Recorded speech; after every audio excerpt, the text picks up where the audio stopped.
हम राम ने रावण को मारा, इस सेंटेंस के अंदर ने की इंग्लिश ढूंढने लग जाते हैं, को की इंग्लिश ढूंढने लग जाते हैं। अरे ऐसा मत किया करो, इनकी इंग्लिश मत ढूंढा करो, ठीक है। और कई बार क्या होता है, देखो इंग्लिश का पैटर्न होता है सब्जेक्ट वर्ब ऑब्जेक्ट, फिर भी जब हमारे सामने सेंटेंस आता है ओपन द डोर, इसमें हम पजल हो जाते हैं कि वर्ब पहले क्यों आ गया। अगर वर्ब पहले आ गया तो इसका सब्जेक्ट क्या कहाँ गया, कोई नहीं। यहाँ पर देखो मैंने खाना खाया, अगर मैं इसकी इंग्लिश बनाऊंगी तब भी हम आई एट फूड लगाते हैं, लेकिन जब मैं कहूंगी मुझे खाना खिलाया गया तो यहाँ पर तो मुझे की इंग्लिश तो भी होनी चाहिए, क्योंकि हमें सिखाया ही यही जाता है। आई की हिंदी में, मी की मुझे, तो यहाँ पर मुझे है तो इसे क्यों लगा रहे, मी को लगाए। लेकिन हमने कहा कि गलत है, आएगा आई, वाई क्यों आएगा, ये इन्हीं सब का जवाब आज आपको इस वीडियो के अंदर मिलने वाला है। और आज हम सीखेंगे, जैसा कि आपने थंबनेल के अंदर देखा है दोस्तों, आज हम सीखने वाले हैं कि हिंदी के वाक्यों को इंग्लिश में ट्रांसलेट कैसे करें। कोई भी कंफ्यूजन आपको नहीं रहेगा वीडियो के, लेकिन एंड तक बने रहना जरूरी है,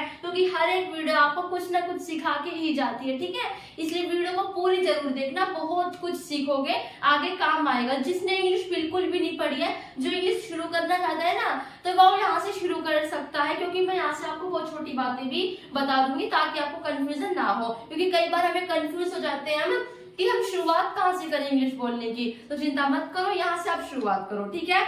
और आप बिल्कुल सही वीडियो पे आए हो। हम सीखेंगे हिंदी के वाक्यों को इंग्लिश में ट्रांसलेट कैसे करें, बड़े से बड़े वाक्यों को, चाहे वो छोटा हो या फिर बड़ा हो, एक फॉर्मूले से मैं आपको सिखाऊंगी। फॉर्मूला बहुत बिल्कुल सिंपल नहीं होने वाला है। सब्जेक्ट और ऑब्जेक्ट, अगर ये ऐसे बना तो ये कैसे बना, सभी कंफ्यूजन आपके इस वीडियो के अंदर क्लियर हो जाएंगे। और वीडियो को शुरू करने से पहले welcome to your YouTube channel student India.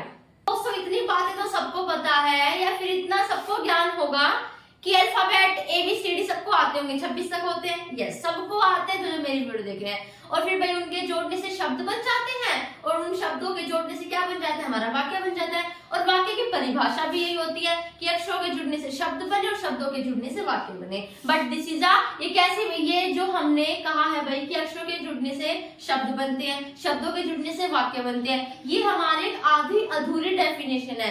पूरी क्या है कि अक्षरों के मिलने से शब्द बनाओ, शब्दों के मिलने से वाक्य बनाओ, उस वाक्य का अपना कुछ अर्थ भी होना चाहिए। ऐसा नहीं होना चाहिए कि हम उसे पढ़े और हमें लगे कि भाई अधूरी बात है, नहीं, बात ऐसी होनी चाहिए कि हमें पूरी अच्छे से समझ में आए, तो उसे हम वाक्य कहते हैं। और फिर हमारी क्या आती है, जो हम वाक्य लिखते हैं, जैसे कि मैंने कुछ भी शब्द लिख दिया वुड, ठीक है, मैंने लिख दिया वुड, तो यहाँ पर अक्षरों के जुड़ने से शब्द बन गया, शब्द हमारा बन गया, और ऐसे शब्दों को जोड़ देंगे तो हमारा वाक्य बन जाएगा। ये बात आप सारे सब कुछ आप जानते हो।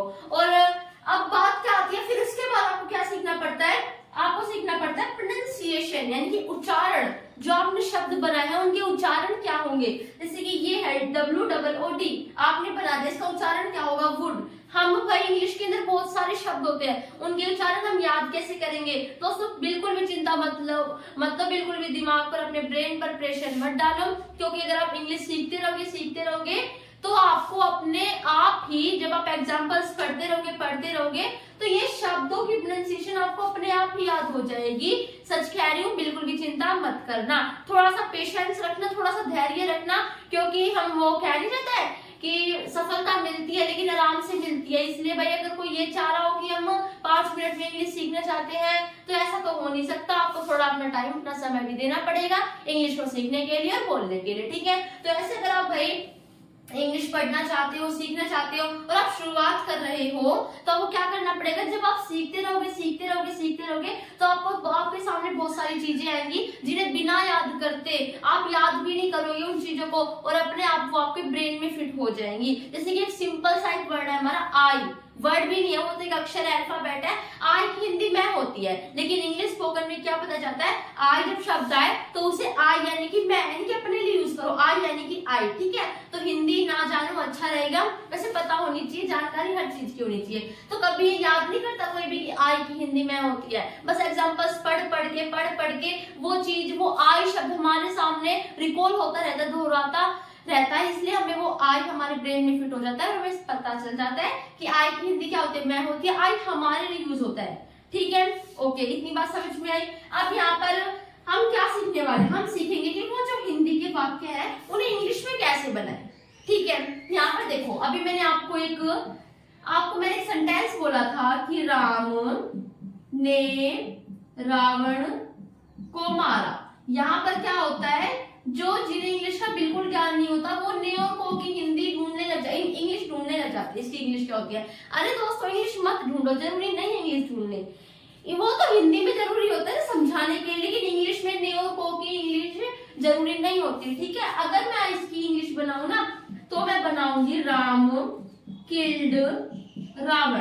अब यहाँ पर दोस्तों एक बात ध्यान देना, हमने हिंदी का सेंटेंस पढ़ा तो यहाँ पर आया कि राम ने रावण को मारा। यहाँ पर हमें बात समझ में आ गई, ने लगने से हमें ये क्या बात समझ में आई कि भाई जो मारा किसने? राम ने मारा है। अगर मैं कहती कि राम को रावण ने मारा, यानी कि राम को मारा गया, रावण ने मारा है, बट ये भाई ये फैक्ट नहीं है। फैक्ट क्या है, सच बात क्या है कि भाई राम ने मारा है। तो ने शब्द पता है किस चीज के साथ लगता है? जहां पर भी आपको ने शब्द लग जाए ना वहां पर समझ लेना जो भी वक्त है ना वो कार्य कर रहा है। ठीक है, राम ने रावण को मारा है, इस सेंटेंस के राम काम कर रहा है और प्रभाव किसके ऊपर पड़ रहा है? मारा कौन जा रहा है? रावण मारा जा रहा है। ठीक है, तो ऐसा यहाँ पर है। यहाँ पर तो हमने ऐसी ने कोई ने को, यहाँ पर जो हिंदी की जो हमारे हिंदी के जो हमारे शब्द थे उनकी तो हमने कोई इंग्लिश नहीं बनाई, हमने देखा बस राम था हमने राम लिख दिया। मारना यानी कि किल्ड, यानी कि पास्ट में बात चली गई, मार दिया तो हमने हमारी वर्ब होती है किल्ड। ठीक है, आप वर्ब का टॉपिक पढ़े होंगे, ये वर्ब नहीं जानते कोई नहीं, सीख जाओगे आराम आराम से सब कुछ सीखोगे, बस थोड़ा सा आपको पेशेंस यानी कि धैर्य रखने की जरूरत है। मारने की इंग्लिश हमने किल्ड बना दी, ये हमारी वोकैब, जिसे वोकैबुलरी नहीं कहते, हिंदी की इंग्लिश क्या होती है, लकड़ी को इंग्लिश में क्या कहते हैं, तो ऐसे यहाँ पर है इन्हें इंग्लिश में क्या कहते हैं, तो उसे याद नहीं करना पड़ेगा, सीखते सीखते कुछ सेंटेंस कुछ शब्द आपको अपने आप याद हो जाएंगे और कुछ वोकैब आपको याद करनी पड़ेगी। It is very important. ठीक है, आगे देखो, रावण आए हमने रावण लगा दिया। अब हम समझेंगे कैसे कि यहाँ पर काम किसने किया है। हमें पता तो यही चला ना कि राम के लिए कि मारना रावण, हमें क्या पता, हमें पता कैसे चला? ये बात किसी ने हमारे सामने इंग्लिश में सेंटेंस बोल दिया, हमें कैसे पता सेंटेंस के अंदर कि राम ने रावण को मारा है? मैंने यहाँ पर लिखा कि मोहन किल्ड सोहन, मोहन ने सोहन को मारा। यहाँ पर तो भाई मैंने आपको बता दिया कि मोहन ने मारा सोहन को। अगर मैं इसे हिंदी में बोलती कि मोहन ने सोहन को मारा आप समझ जाते, बट यहाँ पर मैंने कहा कि मोहन किल्ड सोहन। आपको कैसे पता चला कि यहाँ पर काम मोहन कर रहा है, यानी कि कार्य मोहन द्वारा किया जा रहा है? आपको क्या पता उसका प्रभाव सोहन पर पड़ रहा है? अगर हिंदी में बोलती ने को शब्द से आप समझ जाते, बट यहाँ पर आप कैसे समझे? यहाँ पर आप इस वर्ब के तहत समझे, इस वर्ब के जरिए, इस वर्ब के कारण समझे हो। क्योंकि दोस्तों ये हमारा एक इंग्लिश के जो टॉपिक होता है वॉइस का, वॉइस अगर आपने नहीं पढ़ा कोई नहीं, यहाँ पर नए नए शब्द आ रहे हैं, थोड़ी सी दिक्कत होगी शुरू में, जब हम कोई चीज शुरू करते हैं दिक्कत होती है, पर सीख जाओगे। मैं बता रही हूँ, ऐसे वर्ब हमारा एक टॉपिक होता है, ऐसे वॉइस भी हमारा इंग्लिश ग्रामर के टॉपिक होता है। ठीक है, तो वॉइस की पहचान क्या होती है? अगर बी प्लस में वर्ब की थर्ड फॉर्म है, अगर बी के साथ वर्ब की थर्ड फॉर्म है तो हमारी क्या होगी? वो वॉइस यानी कि वॉइस कहलाएगी। अभी बी क्या होती है? बी हमें शब्द नहीं पाएगा, बी के अंदर बहुत सारी फॉर्म होती है, यानी कि हमने कहा कि बी की फॉर्म बताओ, यानी कि बी का परिवार बताओ, बी की फैमिली बताओ, बी के अंदर क्या आता है। हम कहते हैं ना कि चौहान के अंदर क्या आता है? चौहान भैया का सरनेम हो गया, चौहान के अंदर कौन कौन चौहान है?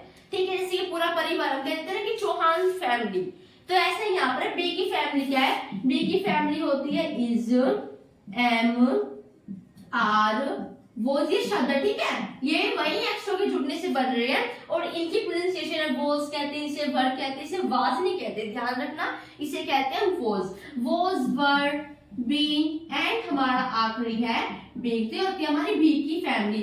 अगर ये भी इनमें से कोई भी एक हमारा शब्द है और उसके साथ वर्ब की थर्ड फॉर्म लगा दी तो हमारी क्या होगी? वो वॉइस की पहचान होगी। ठीक है, और इसका मतलब क्या होता है? जहां पर भी आपको दोस्तों जिस सेंटेंस के अंदर बी के साथ वर्ब की थर्ड फॉर्म मिल जाए ना, और वहां पर समझ लेना हमारा आगे जो भी है वो काम नहीं कर रहा होगा। देखो अभी मैं आपको बताऊंगी, मैंने अभी आपको एक सेंटेंस बोला था कि मुझे खाना खिलाया गया, तो यहाँ पर अगर मैं इसे भाई बनाऊंगी तो मैं कहूंगी आई वॉज ईटन फूड, यानी कि देखो आई वॉज ईटन फूड, मुझे खाना खिलाया गया। अब यहाँ पर वॉज हमारी क्या है? बी की फॉर्म है यार, बी की फॉर्म है। ठीक है, प्लस में इट हमारी वर्ब की थर्ड फॉर्म है। वर्ब आप याद करोगे दोस्तों, फिर जितने बड़े होते जाओगे ये हमारा टॉपिक आएगा प्यारा सा वर्ब, जिसके बिना हर सेंटेंस अधूरा है। हर सेंटेंस के अंदर वर्ब होती है। जैसे कि सूरज हमारा पूर्व से ही निकलता है ना, और पश्चिम में ही सूर्यास्त होगा, यानी कि छुपेगा छिपेगा वो।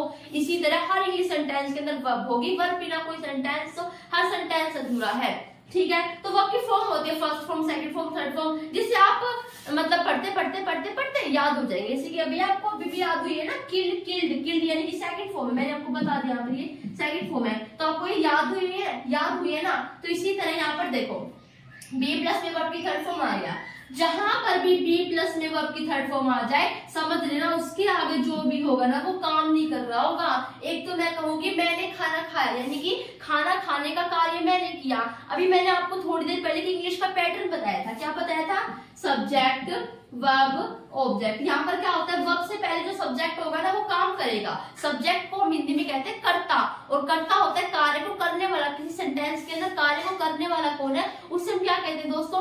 उससे हम क्या कहते हैं? कर्ता कहते हैं। तो यहाँ पर भाई वर्ब आ गई हमारी। वर्ब से पहले क्या है हमारा, जो भी होगा सब्जेक्ट होगा। कि पैटर्न ये है सब्जेक्ट, वर्ब, ऑब्जेक्ट, ठीक है। तो यहाँ पर हमारा क्या आ गया, सब्जेक्ट हो गया। अब सब्जेक्ट का मतलब क्या होता है? सब्जेक्ट जो काम कर रहा हो, कार्य करने वाला कौन होता है? सब्जेक्ट होता है। तो इसलिए हमने इस सेंटेंस के अंदर पहचान पाए कि हमारा ये काम कर रहा है, क्योंकि इंग्लिश का पैटर्न होता है सब्जेक्ट, वर्ब, ऑब्जेक्ट। सब्जेक्ट काम को करता है, ऑब्जेक्ट के ऊपर प्रभाव पड़ता है, और वर्ब होता है जो करता है, जो सब्जेक्ट है वो उसके द्वारा किया क्या जा रहा है, उसके द्वारा खाया जा रहा है, किसी को मारा जा रहा है, लिखा जा रहा है, पीटा जा रहा है, तो वो चीज इसके अंदर है, ठीक है। लेकिन बट अगर बी प्लस में वर्ब की थर्ड फॉर्म आपको कहीं भी दिख जाए, तो उससे पहले जो भी होगा वो कार्य नहीं कर रहा होगा। यहाँ पर आप अगर आई वॉज ईटिंग फूड, मैंने ये सेंटेंस जो इंग्लिश में लिखा है, अब इसकी हिंदी ये नहीं है कि मैंने खाना खाया। इसकी हिंदी भाई अगर मैं ऐसे बोलूंगी मैंने खाना खाया, नहीं, खाना खाने का कार्य मैंने किया है। अगर मैंने किया है तो यहाँ पर वॉज रिटर्न क्यों लगा रहे हो? वो रिटर्न लगाना गलत है। मैंने कहा कि बी प्लस में वर्ब की थर्ड फॉर्म बताता है कि उसके आगे जो भी होगा वो काम नहीं कर रहा होगा, और मैं कह रही हूँ मैंने खाना खाया। तो यहाँ पर तो एक ऐसा सेंटेंस बना दें इंग्लिश में कि जहाँ पर आई काम कर रहा हो, यहाँ पर तो आई काम नहीं कर रहा। कैसे पता चला कि कार्य नहीं कर रहा? क्योंकि बी प्लस में वर्ब की थर्ड फॉर्म है। तो इसलिए यहाँ पर हमसे क्या नहीं बोलेंगे, मैं ऐसे नहीं बोलूंगी मैंने खाना खाया, मैं कहूंगी मुझे खाना खिलाया गया।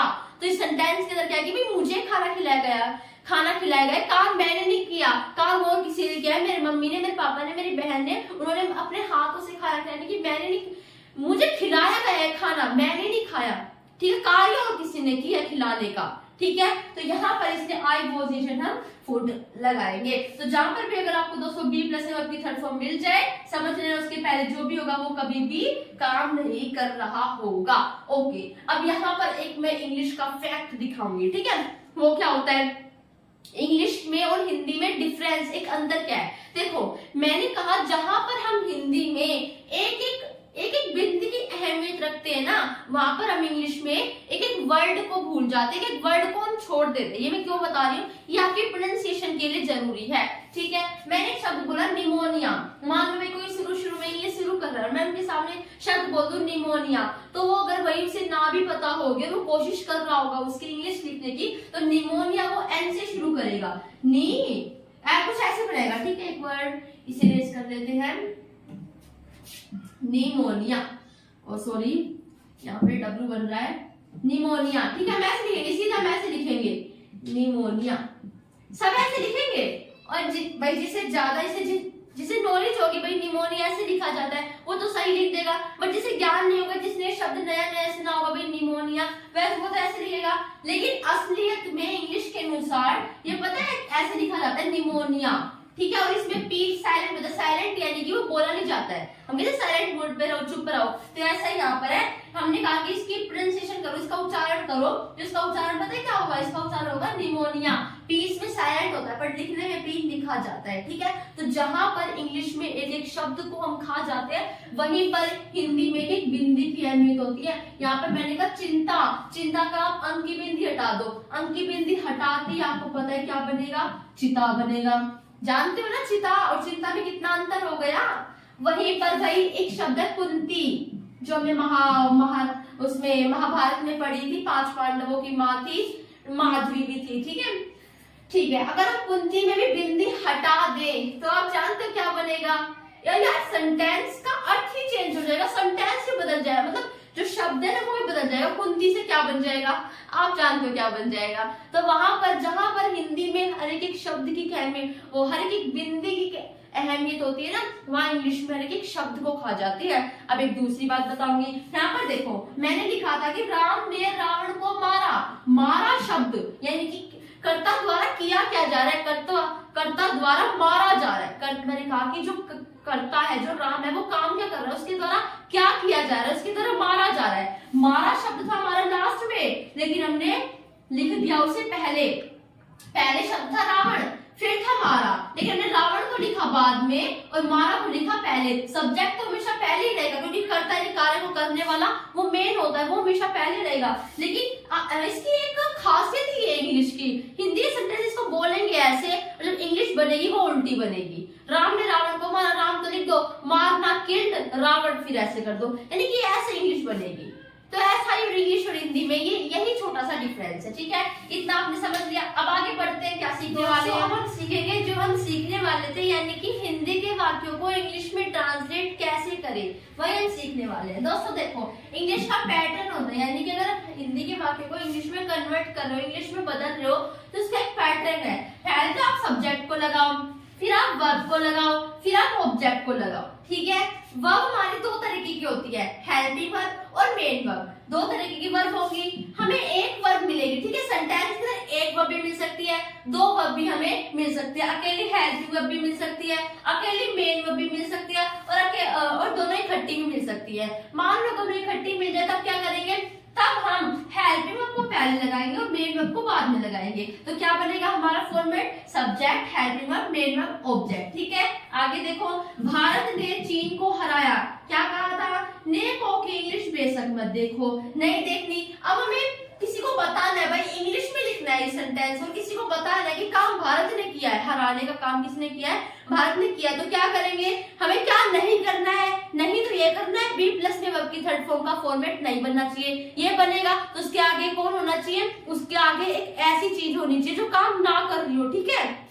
फिर से समझो दोस्तों, अगर बी प्लस में वर्ब की थर्ड फॉर्म कहीं भी है तो उसके आगे ऐसी चीज होनी चाहिए जो काम ना कर रही हो। अगर उसके आगे आपने ऐसी चीज लगा दी जो काम भी कर रही हो और आपने बी प्लस में वर्ब की थर्ड फॉर्म लगा दिया, तो ये गलत हो जाएगा। अब यहाँ पर काम भारत ने किया है, भारत लिख के हमें ओनली वर्ब लगानी है, ये बी प्लस में वर्ब की थर्ड फॉर्म का फॉर्मेट नहीं बनाना, ठीक है। तो यहाँ पर भारत हम लिख देंगे, ओके, मैंने लिख दिया भारत। हराना, हराने की इंग्लिश आप सीख जाओगे, ऐसे आप पढ़ते रहोगे। अब तो खैर मैं बता रही हूँ, भारत डिफीट, ठीक है, डिफीट।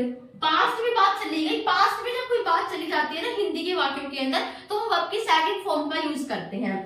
भारत डिफीटेड चाइना, ठीक है, यहाँ पर क्या है, चाइना, भारत ने चाइना को हराया। यहाँ पर हमें बात समझ में आ जाएगी, क्यों, क्योंकि सब्जेक्ट वर्ब ऑब्जेक्ट, सब्जेक्ट हमेशा कार्य को करता है, ठीक है। यहाँ पर मान लो अगर भाई बी प्लस में वर्ब की थर्ड फॉर्म हो गई और आगे मैंने आई लगा रखा था, अब आप क्या समझोगे, दीदी सब्जेक्ट हो गया, वर्ब हो गया, आपने कहा सब्जेक्ट हमेशा काम करता है, बी प्लस में वर्ब की थर्ड फॉर्म लगा दिया, तो आगे ऐसा पर्सन होना चाहिए जो काम ना कर रहा हो। इसका मतलब आई ने काम नहीं किया, लेकिन आई सब्जेक्ट है, तो मतलब समझ में नहीं आया, चिंता मत करो, ये हमारा वॉइस का कंसेप्ट है, वॉइस के टॉपिक में हम समझ लेंगे। लेकिन ये हमारा सब्जेक्ट हमें कहने के लिए सब्जेक्ट होता है, वॉइस के अंदर पता है क्या होता है, सब्जेक्ट से ऑब्जेक्ट बनाते हैं, ऑब्जेक्ट से सब्जेक्ट बनाते हैं, तो ये वॉइस का कंसेप्ट है, इसे अभी हम दोहराएंगे नहीं, ठीक है, ओके, इसे चलो छोड़ दो।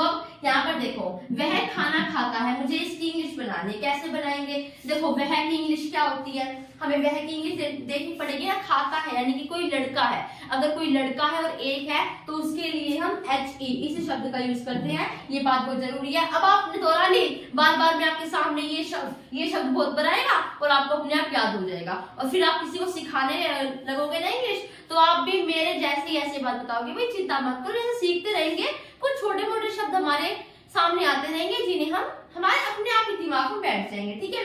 तो वह की इंग्लिश होगी ही, अगर कोई लड़की होती तो मैं शी का यूज करती, ठीक है। तो ही, भाई वह क्या काम कर रहा है, वह यानी कि वह खाना खाता है, खाना खाने का कार्य कौन कर रहा है, वह कर रहा है, यानी कि सब्जेक्ट है, सब्जेक्ट द्वारा क्या किया जा रहा है, सब्जेक्ट द्वारा खाया जा रहा है, खाया जा रहा है की इंग्लिश क्या होती है, सब्जेक्ट द्वारा जो भी कार्य हो रहा होगा वो हमारी वर्ब होती होती है। अब सब्जेक्ट के बाद क्या लगेगी, वर्ब लगेगी। वर्ब क्या है, खाया जा रहा है ना, खाना की इंग्लिश क्या होती है, ईट।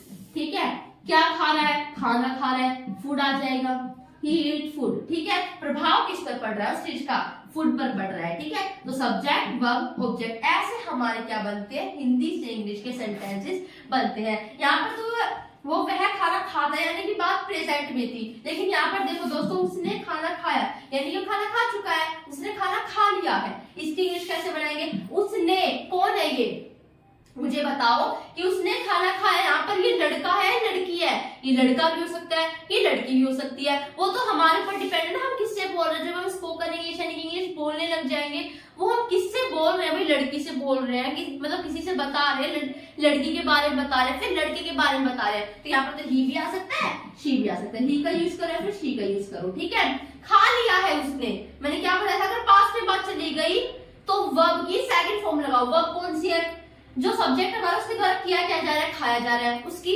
सेकंड फॉर्म लगा दो, ही एट फूड। ठीक है, तो ऐसे हमारे हिंदी से इंग्लिश के सेंटेंसेस बनते हैं।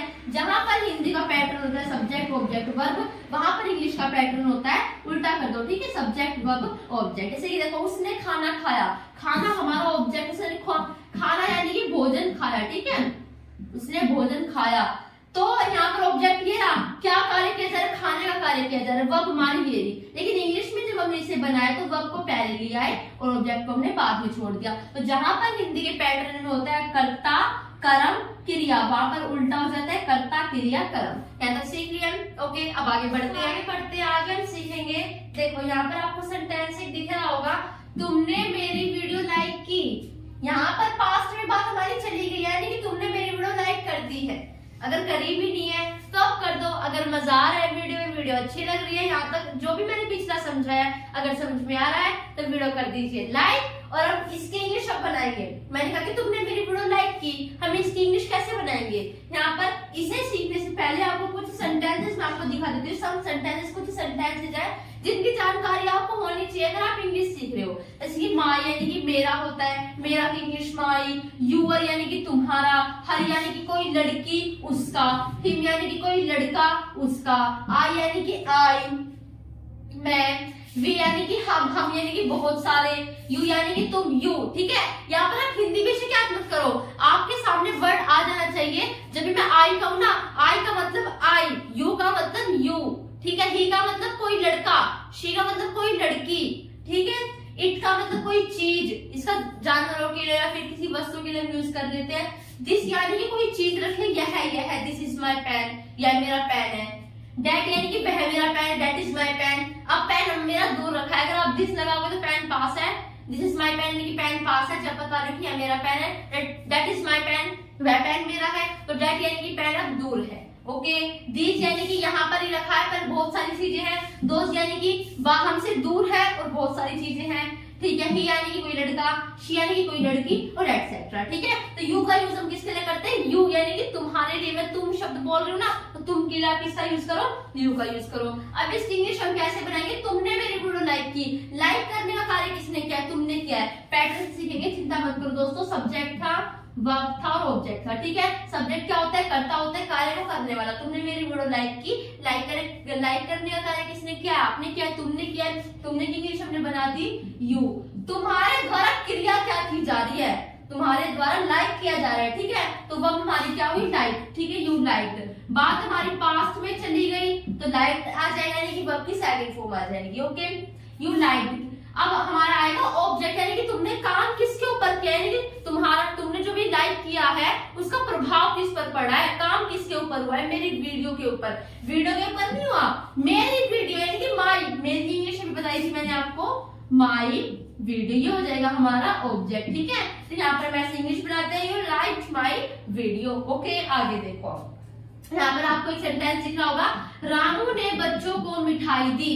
यहाँ पर अगर आप मान लो दोस्तों आपको इसकी इंग्लिश बनाने तो आप कैसे बनाओगे। यहाँ पर देखो, मैंने कहा कि रामू कैसे बनेगी, सब्जेक्ट से, वर्ब से, ऑब्जेक्ट से। ठीक है, रामू बच्चों को मिठाई देना कार्य किसने किया, रामू ने किया, तो रामू हमारा सब्जेक्ट हो गया।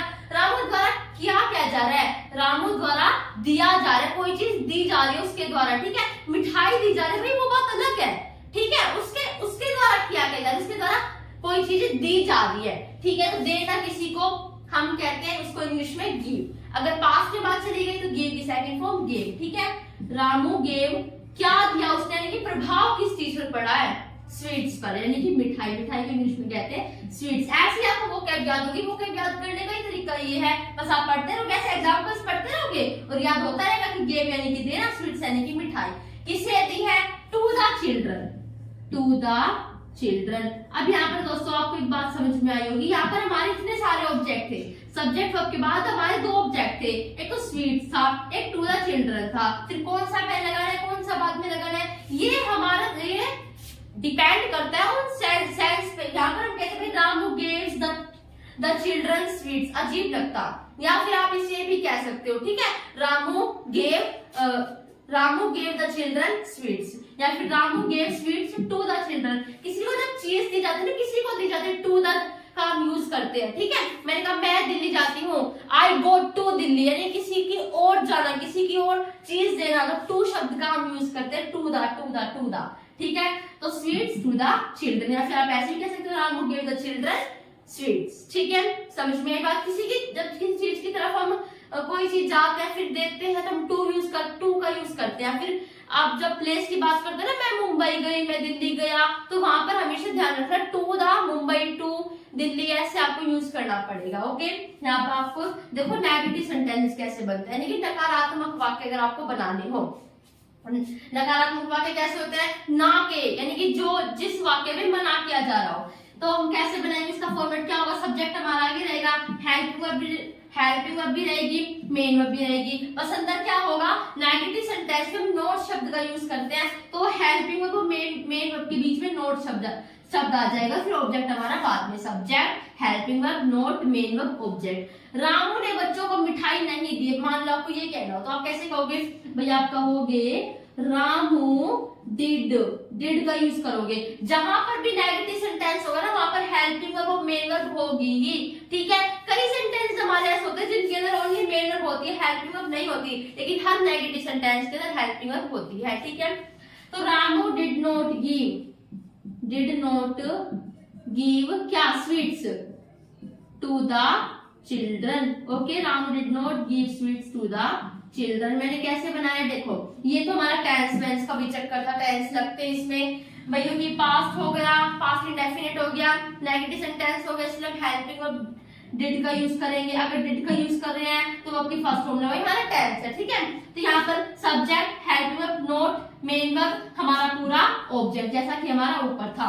कुछ वर्ब हमारी ये है जो भाई इजी है, यहाँ पर हर बार यूज होती है, ठीक है।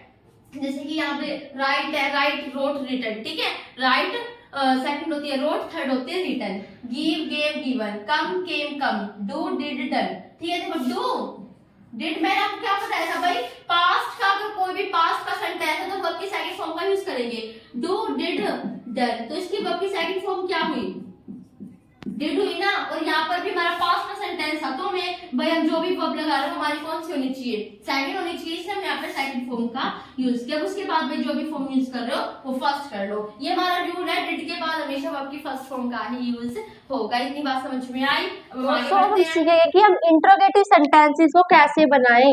अगर मान लो कोई सेंटेंस ऐसा है जिसमें प्रश्न पूछा जा रहा है तो उसे कैसे बनाएंगे। देखो इंग्लिश का पैटर्न क्या है, सब्जेक्ट, वर्ब, ऑब्जेक्ट। इसमें क्या करेंगे, वर्ब को पहले ले आएंगे, सब्जेक्ट को बाद में, फिर ऑब्जेक्ट को, फिर इंट्रोगेटिव सेंटेंस का एक साइन होता है ये वाला, ठीक है। इंट्रोगेटिव सेंटेंस हमेशा ध्यान रखना जब भी आप बना रहे हो इंग्लिश का या फिर हिंदी का, ये वाला हमारा इंट्रोगेशन साइन लगेगा, ठीक है। अगर मान लो वर्ब के अंदर हेल्पिंग वर्ब और मेन वर्ब आ गई, तब कौन सी किस जगह पर आनी चाहिए, फिर हमारी हेल्पिंग वर्ब पहले होगी, फिर उसके बाद मेन वर्ब पता क्या कहेगा, चलो मैं थोड़ा सा सब्जेक्ट के बाद क्या हो जाता हूँ, खिसक जाता हूँ, ठीक है, मुझे हेल्पिंग वर्ब के साथ नहीं रहना, इसलिए इंट्रोगेटिव सेंटेंस के अंदर हेल्पिंग वर्ब, सब्जेक्ट, फिर मेन वर्ब, फिर ऑब्जेक्ट और फिर साइन ऑफ इंट्रोगेशन होता है, ठीक है। यहाँ पर देखो क्या तुमने खाना खाया, इसकी इंग्लिश कैसे बनेगी, देखो वर्ब आनी चाहिए डिड, फिर सब्जेक्ट आना चाहिए, सब्जेक्ट क्या है यू, फिर हमारी मेन वर्ब आनी चाहिए वो क्या है ईट, डिड यू ईट, फिर हमारा ऑब्जेक्ट आना चाहिए फूड, ठीक है। खाना खाया, खाने का कार्य किया जा रहा है तो डिड यू ईट फूड। क्या तुमने चैनल सब्सक्राइब किया, नहीं किया तो कर दीजिए, ठीक है। तो यहाँ इसकी इंग्लिश कैसे बनेगी, डिड, क्योंकि भाई जब क्या तुमने चैनल सब्सक्राइब किया, खाया, सारी बातें पास्ट की, अगर पास्ट की बातें हैं तो और इंट्रोगेटिव सेंटेंस है तो हम डिड का यूज करेंगे, इसलिए मैं डिड का यूज करूँ, ठीक है। इंट्रोगेटिव नेगेटिव सेंटेंस में पास्ट की बात में हम डिड का यूज करते हैं। तुमने यानी कि यू, सब्जेक्ट आएगा डिड यू, क्या किया है भाई हमारी, फिर क्या है मेल यानी कि सब्सक्राइब, कार्य तुम्हारे द्वारा क्या किया जा रहा है, सब्सक्राइब किया जा रहा है, किसे किया जा रहा है वो बात अलग है, ठीक है। डिड यू सब्सक्राइब्ड माई, किसका चैनल, मेरा, क्या तुमने चैनल है ओनली, अगर मेरा चैनल होगा तो माई चैनल लिख देते हैं, चैनल लिख देते हैं, ठीक है, चैनल, और फिर साइन ऑफ इंट्रोगेशन। यहाँ पर देखो क्या मैं तुम्हारे लिए दिल्ली जाता हूँ, यानी कि प्रेजेंट की बात है, प्रेजेंट की बात है तो हम डिड का यूज नहीं करेंगे, डू का यूज करेंगे। क्यों यूज करेंगे भाई, वो टेंस का केस है, वो टेंस के अंदर पढ़ना है, सब कुछ आज पढ़ना थोड़े से समय में पढ़ना मुमकिन नहीं है, पॉसिबल नहीं है, ठीक है, सब कुछ हम आराम आराम से वीडियो में पढ़ेंगे। ओके, डू आई, क्या मैं तुम्हारे लिए दिल्ली जाता हूँ, डू आई गो, अब कहीं जाने की बात हो रही, दिल्ली जाने की बात हो तो हम टू का यूज करेंगे, ठीक है। Did I go to Delhi, फिर तुम्हारे लिए, किसी के लिए जब होता है ना हम इसके लिए, तुम्हारे लिए, तो लिए शब्द में हम फोर का यूज करते हैं, ध्यान रखना, हमारा एक और हमने कंसेप्ट पढ़ा है, किसी की ओर जाते हैं तो टू का यूज करते हैं और किसी के लिए करते हैं तो फोर, ठीक है। तुम्हारे लिए फोर यू, और फिर साइन ऑफ इंट्रोगेशन, इतनी बातें सीख ली आपने। ओके, ये थे हमारी इंट्रोगेटिव सेंटेंस जो हमने बना ली है। सेंटेंसेस बनाने के बाद इंग्लिश सीखने के लिए क्या जरूरी है, या फिर स्पोकन इंग्लिश के लिए मान लो, या फिर इंग्लिश ग्रामर सीखने के लिए मान लो, क्या जरूरी है, आपको वोकैब का ज्ञान होना चाहिए। जो हमारी छोटी मोटी वोकैबलरी होती है ना, कि हिंदी की इंग्लिश कैसे बनाए, वोकैब हम उसे कहते हैं, उसका ज्ञान होना चाहिए। वर्ब पता होनी चाहिए, जो अभी जो मैंने बताया ना आपको, तो उसके लिए जो भी शुरुआत कर रहे हैं इंग्लिश सीखने की, तो वर्ब का पता होना चाहिए। रिकॉल करो हर चीज को, बार बार में उसकी रिकॉलिंग करो, उसे दोहराओ, ठीक है, दोहराना बहुत ज्यादा जरूरी है, बिना दोहराए कुछ भी नहीं है, एक बार पढ़ने के बाद उसे तो पक्का आप भूलोगे ही, ठीक है। तो हर चीज को बार बार में दोहराओ। उसके बाद उन सेंटेंस को जो भी मैंने आज आपको करवाया दोस्तों, फोर का यूज, इंट्रोगेटिव सेंटेंस का फॉर्मेट, सिंपल सेंटेंस का फॉर्मेट, इंग्लिश पैटर्न, जो भी करवाया है उसे यूज करो अपने सेंटेंसेस के अंदर, ठीक है, अपने डेली लाइफ में सेंटेंसेस बोलो और इंग्लिश के पैटर्न को यूज करो जो मैंने आपको सिखाया है, ठीक है। अब एक और मैं कंसेप्ट आपको सिखा देती हूँ, इज एम आर का दोस्तों हम यूज करते हैं प्रेजेंट टेंस, यानी कि जब वर्तमान की बात हो रही हो तो हम इज एम आर का यूज करते हैं, वॉज वर्ब का हम यूज करते हैं पास्ट में, ठीक है। मैंने कहा कि मैं टीचर हूँ तो मैं इसमें किसका यूज करूंगी, मैं, यानी कि आई के साथ हम एम का यूज करते हैं, बहुत बेसिक बात है, सीख जाओगे, कोई नहीं, चिंता मत करो। आई के साथ हम एम का यूज करते हैं, और ही, शी या फिर इट के साथ इज का यूज करते हैं, किसी के नाम के साथ भी इज का यूज करते हैं, जैसे मोहन इज, ठीक है, और वी यू वी दे के साथ हम आर का यूज करते हैं, ठीक है। ओके, तो मैंने कहा कि मैं टीचर हूँ, यानी कि बात प्रेजेंट में है, मैं कैसे कहूंगी भाई, आई एम लगा ना भाई, कोई वक्त तो लगेगी, आई एम टीचर, मैंने कहा मैं टीचर थी तो पास्ट की बात हो गई, आई वॉज टीचर, तो ऐसे हमारे सेंटेंसेस बनेंगे। वेरी इजी था, सीख लिया है हमने जो भी हमें सीखना था, ठीक है। अब मैंने शुरू में आपको दोस्तों एक बात बताई थी, ओपन द डोर की, दरवाजा खोलो, उसमें तो भाई कोई इंग्लिश का पैटर्न नहीं लगा, तो दोस्तों जरूरी नहीं है कि हर हिंदी के सेंटेंसेस को इंग्लिश में बनाने के लिए इंग्लिश पैटर्न की जरूरत होती है। जो हमारे डेली यूजेस वर्ड्स होते हैं ना, उनमें बिल्कुल भी इंग्लिश के पैटर्न की जरूरत नहीं होती, जैसे हम कहते हैं ना, दरवाजा खोलो, यह लो, तुम जानते हो, ऐसे ऐसे जो सेंटेंस सिंपल सिंपल से होते हैं, उनमें इंग्लिश के पैटर्न की जरूरत नहीं होती, वो तो बस आसपास सुनने से हमें अपने आप याद हो जाते हैं, ठीक है। तो आज की हमारी वीडियो इतनी थी, हमने सीखा कि हिंदी के सेंटेंस को इंग्लिश में ट्रांसलेट कैसे करें। पसंद आई वीडियो तो लाइक करना, चैनल को सब्सक्राइब करना, और चाहती हूँ मैं, it is very important that कि तुम इसको शेयर करो, वीडियो को हर जगह शेयर करना, ताकि वो भी सीख सके इस चीज को। और वीडियो देखने के लिए धन्यवाद, thanks for watching my video. देखो वीडियो देखने के लिए शब्द है ना, तो इसलिए मैंने बोला thanks for watching my video, ठीक है। तो फिर जय हिंद, जय भारत, और आप अपने घर पर खुश रहो, स्वस्थ रहो।